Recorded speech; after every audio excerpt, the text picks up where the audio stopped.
Hello! Today I would like to talk a little more about the latter half of a whale's life cycle, which can create the fascinating phenomenon described as a whale fall. A whale is a majestic creature which can roam freely in the sea for up to 90 years in some cases. But for even the greatest of these seemingly immortal beasts, they too must one day shuffle off this mortal coil. When a whale dies, they first will float to the top, filled with gases in a state of bloat. At the surface, the body will draw predators for miles around, coming to gorge on the body during this brief period before it begins its long journey down to the bottom of the abyss. As our whale makes its descent, let's talk about where it is heading. The seafloor can be similar to the desert in that it can seem like a great expanse of nothingness. Devoid of light, resources, and oxygen, few organisms can survive in this desolate environment. At all times, a steady powder of what is known as marine snow falls down onto the empty plains. Solitary ocean dwellers live off of this modest diet of mixed organic material, falling from the vibrant ocean communities living hundreds of feet above them. As our whale settles down into the depths, it will begin the first of 4 stages in what is known as a whale fall. The first stage begins almost immediately after the whale reaches the seafloor. Deep sea scavengers will come and begin stripping the body of its muscle and fat. Some key characters in this stage are sleeper sharks, crabs, eels, and hackfish. Some months after this stage, the whale will be stripped down to the bone, where the second stage, the enriched opportunist stage, begins. Invertebrates like mollusks and crustaceans will flock to the skeleton in what is a completely unreplicated sight in a deep sea floor environment. Due to limited food sources, organisms tend to stay spread out in this realm.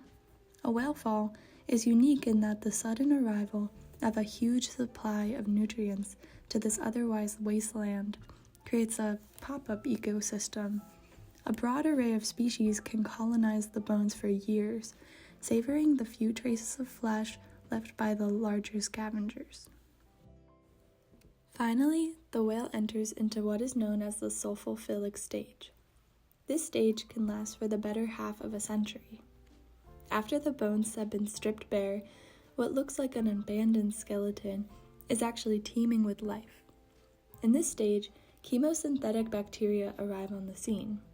The chemosynthetic bacteria are able to remove the lipids stored inside of the whale's bones, sustaining their colony for decades.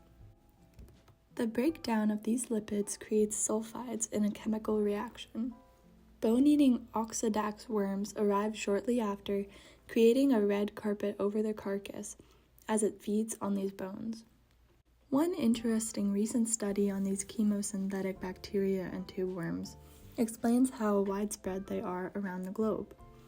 Whales that fall on opposite sides of the world will often still have the same species of bacteria and worms.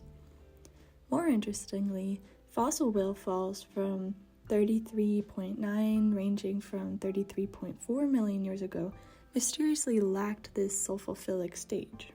New species have been found at abundant levels in whale fall ecosystems.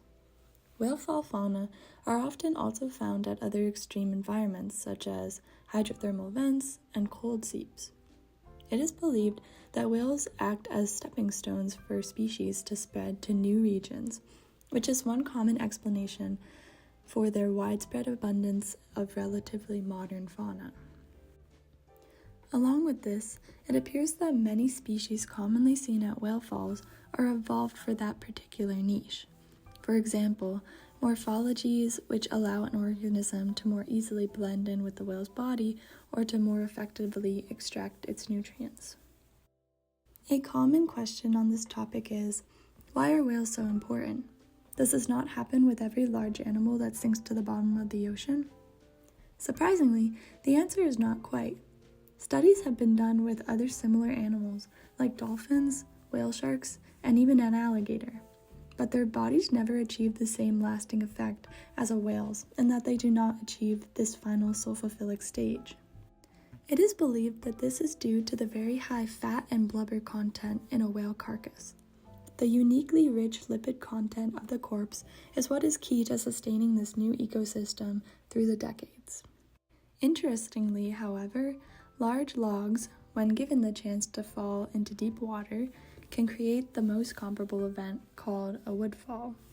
It is difficult for a log to get so far out into deep open ocean unless fallen from a barge or quickly swept out to sea from possibly a river delta. So these occurrences are somewhat more rare and do not last quite as long as a whale fall. What is special about whale falls is how the death of one animal can transform a wasteland into a vibrant and specialized ecosystem, which persists for decades. It is a beautiful thought that out of the shadow of these magnificent creatures passing, a burst of new life appears in one final flourish.